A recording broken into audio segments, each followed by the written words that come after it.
안녕하세요. 수업을 시작하도록 할게요. 동물병원 실무. 어, 그 슬라이드를 한 100개 넘는 걸 이제 한번 우리가 쭉 배웠었고, 이제 다시 한번 내용을 지금 한 번씩 쭉 한번 훑어보고 있어요. 네, 여러분들은 그때 말씀드렸듯이 병원에 이제 실습을 한번 해봤기 때문에 이런 대략적인 내용에 대해서는 조금 파악하기가 쉬운 부분들이 있어요. 그래서 테크니 선생님들이 뭐 어떤 식으로 뭐 보호자 응대하고 그러는지 아마 봤을 텐데, 다만 얘기했듯이 이제 큰 병원 같은 경우는 리셉션을 하는 사람이 따로 있어요. 그래서 실습을 하는 입장에서는 그냥 다른 테크니션 간호사를 이제 따라가다 보면은 뭐 이렇게 뭐 혈압을 어떻게 재는지, 주사 어떻게 놓는지, 주사는 안 놓겠죠. 약 어떻게 먹이는지, 약 어떻게 짓는지, 그 다음에 뭐 수액 같은 거 어떻게 조절하는지, 그런 의료적인 것들은 볼 기회가 많겠지만, 리셉션이 따로 있는 큰 병원 같은 경우는 요걸 전문으로 하는 뭐 병원 코디네이터라고도 하고 뭐 상담실장이라고도 하죠. 이런 분들이 따로 있다 보니까 그런 보호자 응대하고 전화하고 뭐 이런 기본적인 거에 대해서 좀 배울 기회가 좀 적은 부분도 있어요. 그러고 이제 되게 큰 데는 또 청소하는 인력이 따로 있는 경우도 있고, 이제 그러다 보니까 어쨌든 테크니션으로서 그런 부분들 배우기가 쉽지 않은 부분도 있는데, 말씀드렸듯이 여러분들이 항상 큰 병원에서만 일하는 것이 아니고 보통 한 수의사가 한 3, 4명 정도 있는 그런 뭐 소형부터 한 중형 정도 되는 병원에서 일할 기회도 굉장히 많을 텐데, 그런 데서 이제 일을 하다 보면 아까 말씀드렸듯이 뭐 이렇게 잡다하게 할 일들이 굉장히 많아요. 기본적인 뭐 서비스 하는 거라든지 고객 응대 뭐 이런 것들이 워낙 많다 보니까 여러분들이 리셉션의 역할도 해야 되고, 그렇죠? 그 접수대에 앉아서 리셉션 역할도 해야 되고, 예약도 잡아줘야 되고, 또 뭐 보정해달라 그러면 보정하러 가야 되고, 수술 들어간다면 수술 보조하러 가야 되고, 그래서 이제 뭐 만능이 돼야 되는 그런 경우도 또 많다 보니까 이런 것들을 알아두는 것들이 굉장히 중요하고, 특히 병원 중에서 24시간을 하지 않는 병원들, 이런 병원들은 테크니션들의 수가 좀 적은 편이에요. 그래서 제가 일하던 병원 같은 경우는 수의사가 3명인데 테크니션도 3명이었어요. 일단은 24시간 병원이 아니다 보니까 그게 짧고, 그 병원장의 입장에서는 그 상시근로 이제 5인이 되면은 또 어떤 노동법의 규정이 엄청 달라지기 때문에 그걸 이제 좀 적게 하려고 그런 식으로 좀 유지하는 부분들도 있었어요. 네, 그러다 보니까 또 어떤 병원 같은 경우는 그 서울에 있는 제가 아는 병원 같은 경우는 테크니션은 개 이제 그 장 청소하는 거, 개장 청소하는 거랑 그냥 뭐 잡다한 이런 업무 같은 것만 맡고, 동물들에 대한 모든 거는 다 인턴 수의사부터 진료 수의사들이 하게 하는 그런 병원들도 있어요. 요새도 그렇게 운영을 하는지는 잘 모르겠어요. 수의사들도 이제 인건비가 많이 올라가다 보니까. 다만 옛날 같은 병원 경우에 이제 인턴 수의사들 월급을 많이 주지 않을 때는 요새는 이제 그런 게 없지만 그런 식으로 운영을 하기도 했어요. 테크니션을 최소화하고 수의사를 많이 두는 방향으로. 어쨌든 그건 병원마다 특성이 다른데, 중요한 건 여러분들이 어떤 병원에 가든지 작은 병원이든 큰 병원이든 좀 이것저것 좀 할 수 있는 게 굉장히 중요하고, 특히 여러분 1인 병원에 간다고 하면은 수의사 1명, 테크니션 1명 있는 그런 일반 소형 병원이죠. 그래서 뭐 샵에 있는 병원이라든지 아니면은 그냥 동네에 있는 동네 병원 같은 그런 병원들은 그냥 피부 진료, 그냥 백신 진료 정도만 하고 복잡한 거 오면 대부분 다 넘기는 편이에요. 여러분들이 거기 가서 뭐 혈압을 잰다든지 뭐 그럴 일이 별로 없어요. 그냥 약이나 만들고 나머지는 다 이런 잡무를 하게 돼요. 어떻게 보면 그 중에 이제 제일 많이 하는 게, 제일 중요한 것 중에 하나가 보호자 응대하는 결국은 서비스업이기 때문에 그런 것들을 이제 많이 하기 때문에 이런 절차라든지 이런 것들을 좀 배워 놓으시면 좋고, 그래서 사실 큰 병원에 실습 가는 것도 좋지만 작은 병원 가면 또 이런 다양한 것들을 배울 수 있는 기회가 또 있기도 합니다. 어쨌든 그런 부분이고, 자, 그래서 지난 시간에 우리가 이제 전화 응대에 대해서 제가 이제 쭉 말씀을 드렸고, 얘기했던 것 중에 중요한 거 하나는 이야기했듯이 이제 주호소를 파악하는 게 중요하다고 말씀드렸죠. 그래서 일단은 그 주호소가 어떤 건지 먼저 이제 파악을 하고, 그 주호소를 기반으로 해서 얘 이제 응급인지 뭐 전염인지 뭐 그런 것들도 우리가 파악해서 백신 접종 여부 같은 것도 한번 물어봐야겠죠. 그래서 그런 식으로 해서 이제 그 예약을 잡고 수의사한테 얘기를 해줄 때도 우리가 주호소를 이제 함축적으로 요약을 해서 좀 얘기해 줄 수 있는 그런 기술 같은 것들이 필요하다고 또 말씀을 드렸고,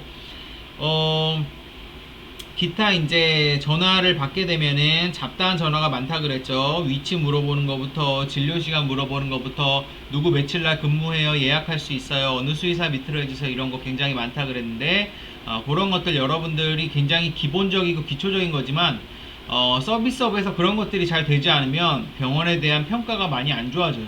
요새는 뭐 네이버 그 영수증 별점이라 그래서 그 영수증 있으면은 평점 같은 거 많이 저기 하잖아요. 그죠? 그래서 병원들이 그런 거에 되게 좀 민감한 편이에요. 진짜 이제 규모가 큰 데는 서비스가 좋든 나쁘든 동물이 아프면 시설이랑 그 인력이 있으니까 동물이 올 수밖에 없는 구조가 있는 데가 있지만, 일반적인 병원은 그냥 기본적인 서비스를 많이 하는 데가 많아요. 백신이라든지 아니면 뭐 사상충 구매라든지 피부라든지 이런 것들은 보호자 입장에서는 이 병원이 아니어도 갈 데는 많아 라고 생각하는 경우도 되게 많아요. 그러니까 그런 기본적인 서비스가 되지 않으면은 평점이 이제 좀 잘 나오지 않으면은 안 오는 경우도 많아요. 보호자분들도 이제 저희 병원에 와서 옛날에 제가 병원에서 근무할 때 상담 하다 보면은 여기 뭐 평점 좋아서 왔어요,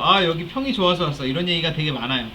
그래서 그런 평점 같은 거 이제 좀 민감하다 보니까 서비스하는 부분들이 굉장히 중요하고, 여러분들이 뭐 전화를 받는다든지 하는 과정에서 뭐 어리버리 한다든지 아니면은 굉장히 중요한 사항을 수의사나 다른 테크니션 선생님한테 전달을 하지 못한다든지, 아니면은 여러분들이 좀 감당할 수 없는 컴플레인인데 자꾸 막 시도를 하다가 보호자랑 막 싸우다든지 그런 일들이 생기면 좋지 않고, 뭐 아니면은 예약 같은 거 잘못 잡아서 시간이 겹친다든지 그러면은 막 예약 한 번에 뭐 수의사 한 명 밑으로 막 똑같은 시간에 예약 두 건 잡아버려서 충돌 생겨버리면 골치 아프죠. 특히 예약은 그 차트로도 잡을 수 있지만 많은 경우에서 그냥 달력에 써놓는 경우도 꽤 있어요. 그런 식으로 이제 하다가 좀 약간 아날로그 식으로 하는데 그런 것들이 충돌이 생겨버리면은 여러분들이 욕먹죠. 그쵸? 그리고 대부분의 병원은 그런 징계가 어떤 책임져야 될 부분이 있으면은 어떤 징계해야 되는 그런 시스템이 있어요. 처음에는 경고, 그 다음에 심할서, 그 다음에 연봉이 삭감되고 나중엔 정직이 된다든지 파면될 수 있고, 그때 말씀드렸듯이 여러분들이 한 직장에서 이제 찍히거나 어떤 일을 잘못해가지고 좀 문제가 생겼다, 그러면 다음 직장 얻기가 굉장히 어려운 부분이 많아요. 왜냐하면은 아무래도 동물병원 업계가 이제 좁고 수의사들끼리도 선후배가 많고 그러다 보니까 여러분들이 이제 이 병원에서 일하다가 다른 병원으로 딱 갔을 때 어느 병원에서 근무했습니다 이력서를 내면은 상당히 많은 경우에서 테크니션 뿐만 아니라 이건 수의사도 마찬가지예요. 이 수의사가 멀쩡한 수의사인가, 일을 잘하는 수의사인가, 그런 거 이제 알아보기 위해서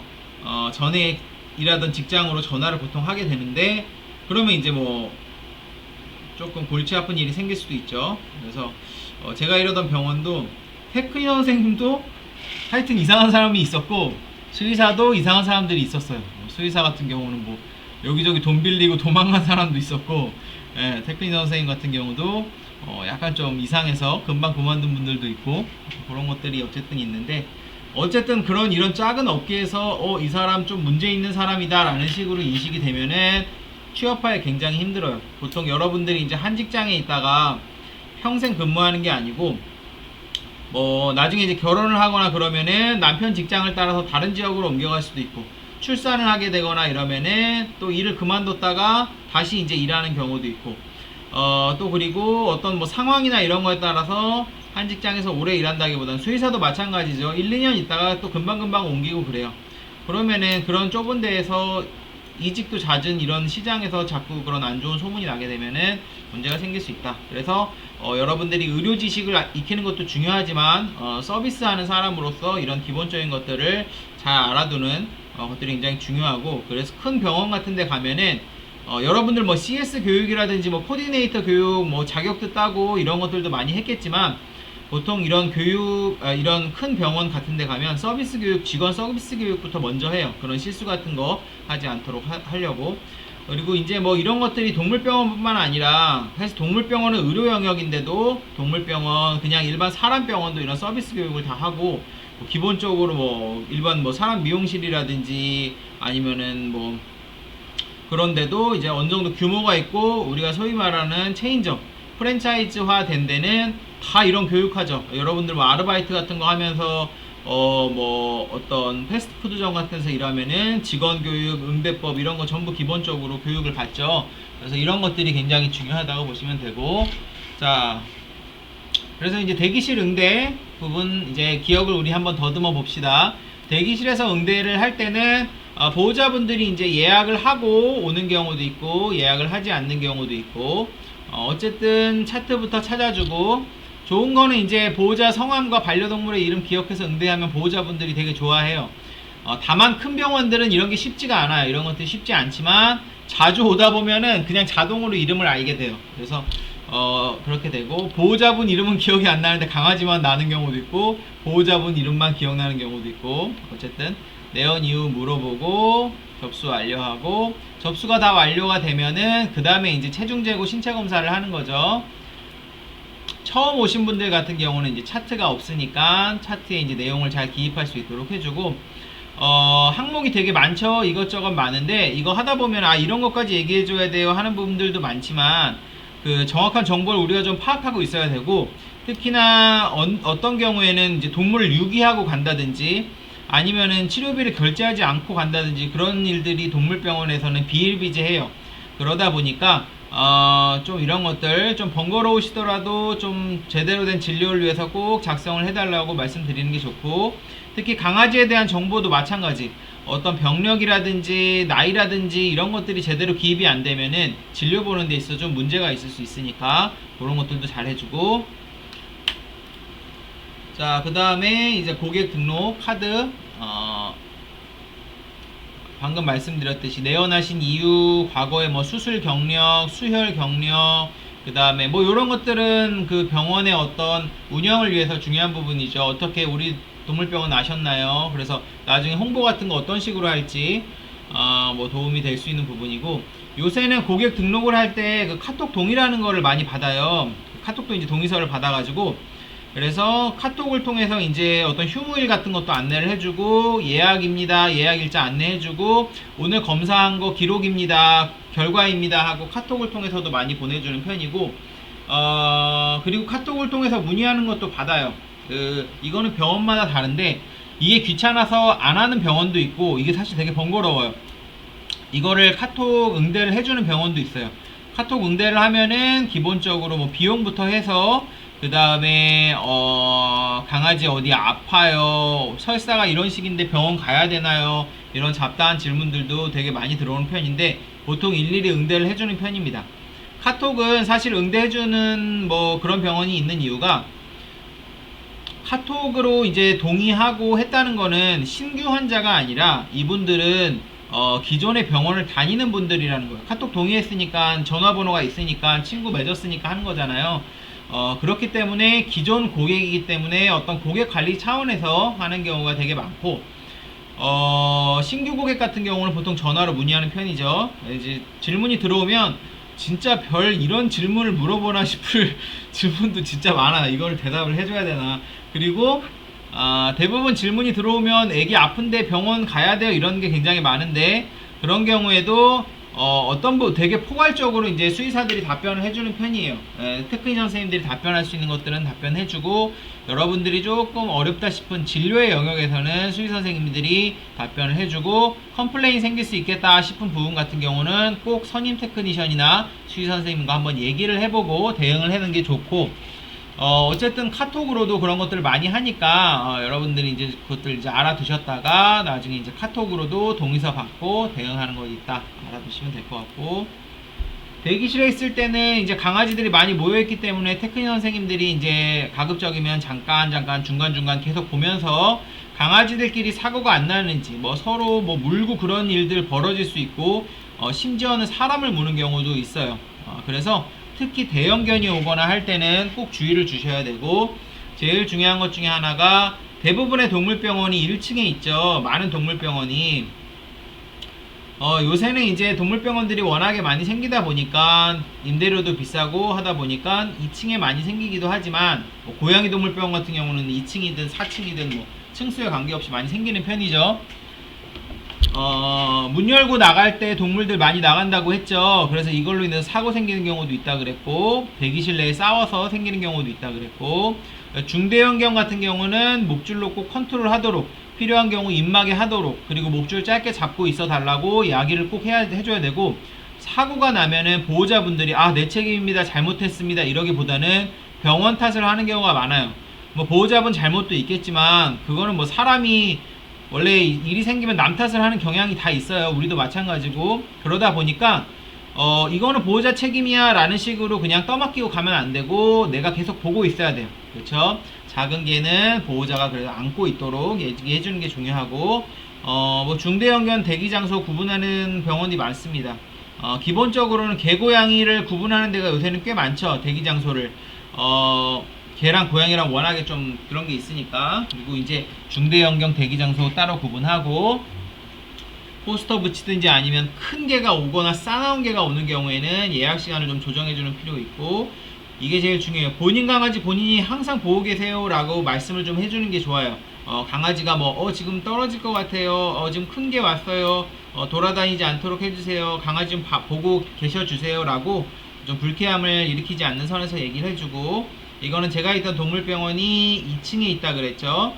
그래서 원래는 안전문을 설치를 했는데 안전문으로 인한 사고가 또 자꾸 생기니까 이 안전문을 이제 설치를 안 했는데, 그래서 보호자분들에게 이제 주의사항을 주고, 저희 동물병원에 오시는 분들은 요거에 대해 잘 알고 계신데, 한번 이제 강아지가 떨어지는 사고가 생겼어요.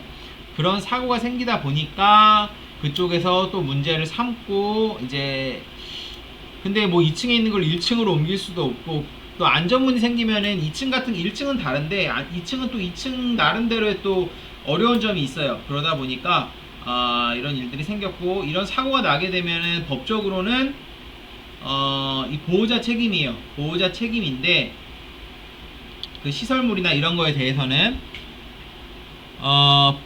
이게 이제 안전문을 꼭 제가 알기로 법적으로 이걸 병원에서 꼭 해줄 필요는 없는데, 사고가 나게 되면은 그냥 동물병원 입장에서는 이거 법적으로 보호자 책임이니까 우리는 책임질 게 없습니다 라고 끝날 수가 없어요. 그러면은 보호자분들이 보통 가만히 안 있고 이걸 이제 공론화를 시키거나 이러면은 나중에 병원으로서는 상당한 손해를 입게 되죠. 어쨌든 그런 부분이 있기 때문에 2층에 있는 동물병원 분들은 테크니션 선생님들이 요거를 수의사는 또 진료하고 있느라고 없는 경우가 많아요, 밖에. 그러니까 이 리세션 하는 데서 여러분들이 조금씩 계속 보고 있어야 돼요. 그래서 이제 보호자 안내사항 같은 경우도 이런 식으로 이제 포스터 붙여놓고, 가슴줄 짧게 유지해주고, 끈잡고 간격 유지해주고, 보호자분께서 가급적 안고, 특히 소형견의 경우 이런 것들 정리해서 붙여놓기도 한다. 그래서 이제 일단은 뭐 접수 끝났고 예약해갖고 접수 끝났고 하면은 체중 재고, 그 다음에 심박이나 호흡 체온을 재게 되죠. 그 심박 호흡 체온 같은 경우는 제가 일하던 큰 병원 같은 경우는, 미국에서 있던 병원 같은 경우는 무조건 재야 돼요. 어떤 강아지가 오든지 얘는 그냥 간단하게 피부만 보려 그러는데요 하더라도 이 세 개를 반드시 재지만, 실제로 이제 많은 동물병원에서 이 세 개를 다 재지는 않습니다. 그건 왜 그러냐면은, 물론 애기가 이제 뭐 약간 백신 때문에 그렇다 그러면 체온은 반드시 재야죠. 열이 있을 수 있으니까. 그 다음 뭐 구토를 한다든지 아니면 호흡을 가빠한다든지 이러면은 심박이나 호흡도 당연히 재야죠. 근데 뭐 피부 때문에 왔다든지 아니면 뭐 눈 때문에 왔다든지 이러면은 심박이나 호흡이나 체온을 꼭 재지는 않아요. 왜냐면은 동물병원도 진료를 하루에 굉장히 많은 수를 보기 때문에 사실 이거 재는 것도 시간이 꽤 걸리거든요. 심박만 해도 뭐 호흡만 해도 그냥 1분 단위로 보통 재게 되니까, 체온 같은 경우도 말을 잘 들으면 땡큐지만 강아지가 항문에다가 체온계를 꽂게 되면은 가만히 안 있는 경우도 많죠. 큰 강아지 같은 경우는 더 그렇고, 사실 안 재는 경우도 있고, 물론 입원을 하게 되면 필수적으로 재야 됩니다. 하지만 체중은 무조건 재죠. 체중은 무조건 재는데, 작은 개는 그 보통 이렇게 생긴 체중계를 쓰고, 큰 개는 보호자분과 같이 올라가는데, 여러분 체중 잘 재셔야 돼요. 1kg 단위. 왜냐면은 사람의 경우에는 뭐 70kg나 71kg나 그 차이가 있겠어요? 별 차이 없죠. 하지만 강아지는 7kg랑 8kg는 엄청난 차이예요. 그쵸? 체중에 뭐 5kg랑 6kg라 그래도 체중에 20%가 차이가 나는 거 아니에요. 그죠? 그러면은 보통 이제 진료를 하게 되면은 항상 올 때마다 체중을 재니까 그 차트에 보면 그래프가 이렇게 나와요. 그러면은 우리가 그래프랑 이런 체중이나 나이나 이런 것들을 보고 수의사들이 얘 무슨 질병이 있나 이런 것들을 의심합니다. 그래서 체중이 갑자기 빠진, 나이가 많은 애들이 체중이 갑자기 빠진다든지 이런 것들 보이면은 얘는 뭐 암이 있다든지 뭐 당뇨가 있다든지 아니면 뭐 신부전 같은 게 있다든지 그런 것들을 우리가 추측을 할 수가 있는데, 가끔씩 저희 병원에서 한번 그랬는데 이 테크니션 선생님들이 체중을 좀 실수를 하는 경우가 있어요. 그래서 11kg가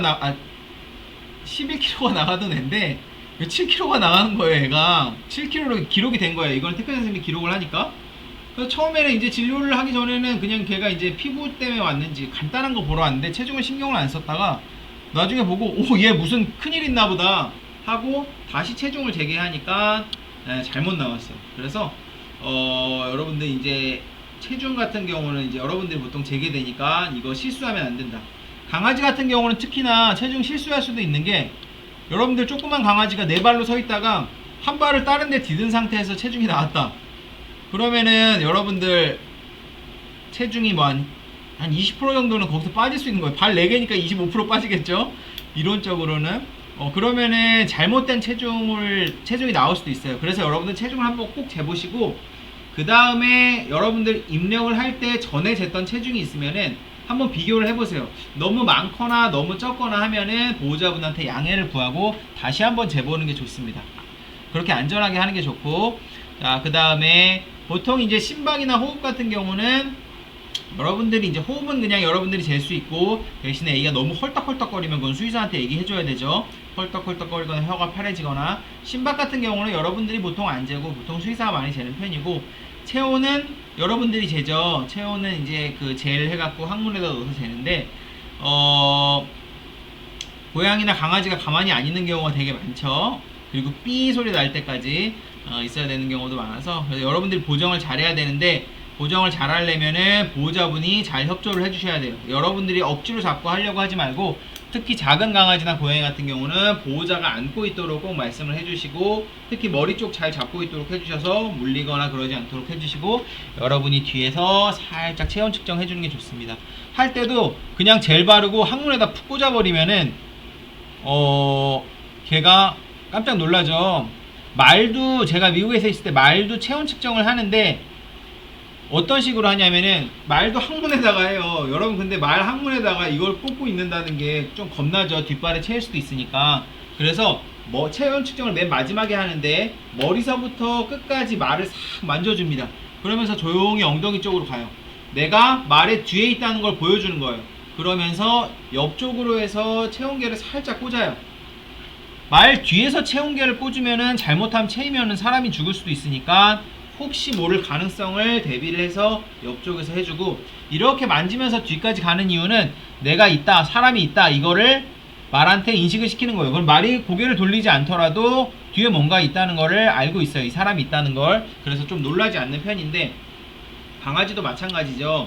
특히 대형견 같은 경우 여러분들이 그냥 아무 생각 없이 입마개도 안 한 상태인데 뒤에 가서 그걸 확 꽂아버리면은 대형견이 고개를 확 돌려서 여러분을 묻니다. 순식간에 그런 일들이 벌어질 수 있어요. 그리고 어쩐 경우에는 이제 변이 묻어 있거나 아니면은 암컷 같은 경우는 그 생식기랑 가깝다 보니까 항문이, 그리고 털 때문에 항문이 어디 있는지 잘 모르는 경우가 있어요. 그래서 그냥 고개를 이렇게 보고 이렇게 보다가 확 꽂았는데, 그럼 어떻게 돼요?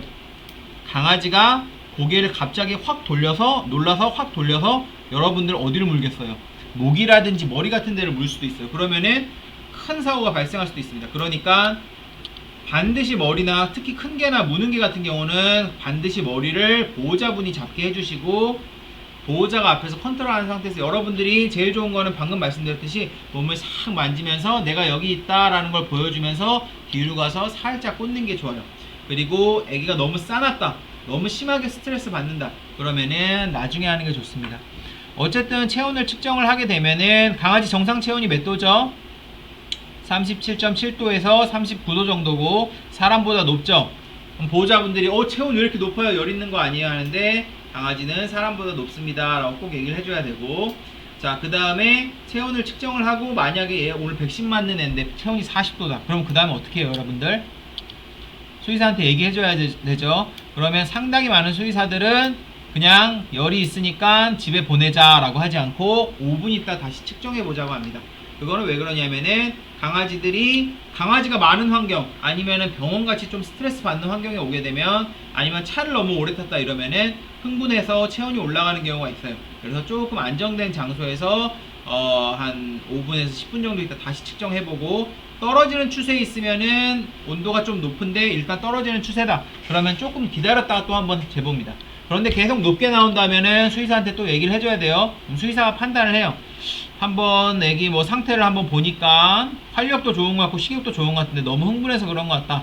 그런 애들은 주사 그냥 놓는 경우도 있고, 수의사가 이제 만약 그런 게 난 걱정된다 그러면은 그런 거랑 관계없이 그냥 집으로 보내는 경우도 있어요.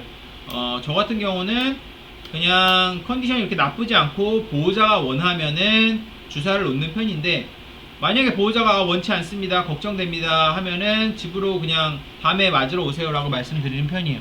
그래서 그런 정보는 보호자분한테 반드시 줘야겠죠. 보호자분이 선택할 수 있게. 우리가 그냥 괜찮을 거예요 라고 했다가 큰일이 생기면은 우리 책임이기 때문에 보호자분께 생길 수 있는 위험성에 대해서 보통 얘기를 해줘야 되고, 구체적인 문제는 여러분이 안 하고 수의사가 하는 경우가 많다 그랬죠. 그래서 다만 애기가 뭐 구토를 한다거나 기침을 한다거나 그러면은 언제부터 그랬는지, 그리고 더 심해졌는지 그런 것들에 대해서는 이제 여러분들이 물어볼 수가 있고, 꼭 이런 주호소에 대해서 어떤 조금 물어보면서 여러분들이 정보를 얻게 돼서 요걸 갖다가 수의사한테 이제 얘기를 해주게 되는 거죠.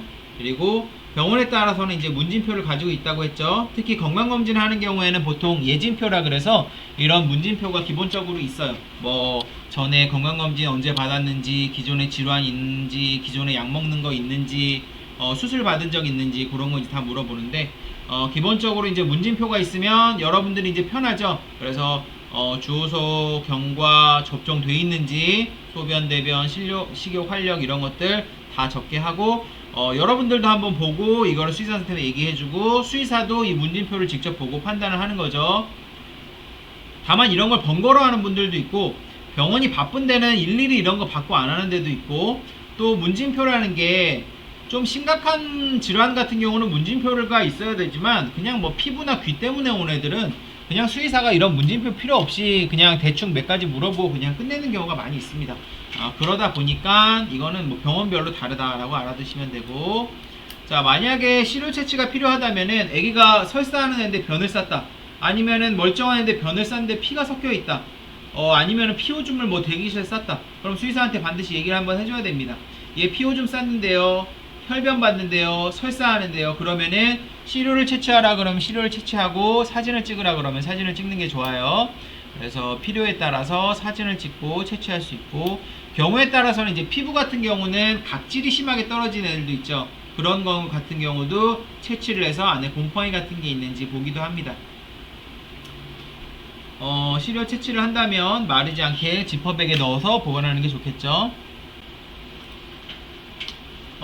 일단은 보호자분 대기하고 있을 때 대기실은 항상 청결하게 유지하고, 여러분들이 그 리셉션 하는 데서 보고 있으면서 수시로 정리정돈하고, 그리고 깨끗하더라도 냄새에 이제 민감한 경우가 되게 많아요. 강아지가 좀 특정한 냄새들이 많이 나는 편인데, 일단은 어떤 털 냄새나 목욕 안 했을 때 그런 냄새가 있죠. 그 다음에 혈변을 본다든지 그런 게 있을 때 나는 냄새들도 있고, 설사를 한다든지 구토를 한다든지 했을 때 나는 냄새도 있고, 유기견이거나 아니면 되게 이제 좀 마당에서 키우는 대형견 같은 경우 또 나는 냄새들이 있어요. 그리고 피부병 같은 애들이 있는 애들이 또 풍기는 냄새들이 있습니다. 그런데 이런 냄새들이 다른 고객들, 해당 보호자분한테는 죄송한 얘기지만 다른 고객들은 불쾌해하시는 분들이 꽤 많아요. 내색은 안 내더라도. 그래서 이제 테크니션 선생님들이 이것들을 빨리빨리 캐치를 해주고, 뭐 필요에 따라서 다른 곳에서 이제 대기하도록 한다든지 그런 것들이 필요한데, 또 이제 그런 것들이 쉽진 않아요. 선생님 강아지가 좀 냄새 나는데 다른 데 있으면 안 될까요? 라는 식으로 결국 물어보는 거잖아요. 그러면은 기분이 좀 나쁘겠죠. 어쨌든 적극적으로 제일 여러분들 서비스업이니까 항상 웃는 낯으로 안녕하세요 라고 밝게 인사하면서 관심 갖고 이름도 좀 불러주고 하는 게 좋습니다. 그래서 요새 어떻게 지내는지, 아, 또 오셨어요, 어디가 아픈가 보네요, 뭐 이런 거 하고, 커피도 있으니까 좀 드세요. 특히 이제 대기 시간이 길어질 때 그런 얘기 할 수 있겠죠. 여러분들이 있으면서 대기실 관리 체크리스트, 바닥이 깨끗한지, 테이블 깨끗한지, 의자 깨끗한지, 한마디로 그냥 대부분 청결한지 보고 정리정돈 돼 있는지. 왜냐면은 지난번에 말씀드렸듯이 들어오면 자꾸 수의사나 원장이 와가지고 테크니션을 탓해요. 아, 이거 정리 왜 안 합니까? 아, 이거 왜 이렇게 둡니까? 이런 식으로. 특히 오줌 같은 거, 똥 같은 거 쌓인데 안 치우면은 뭐라 그래요. 그러니까 여러분들이 그냥 빨리빨리 치우시는 게 좋습니다. 네, 잠깐 쉬었다 하겠습니다.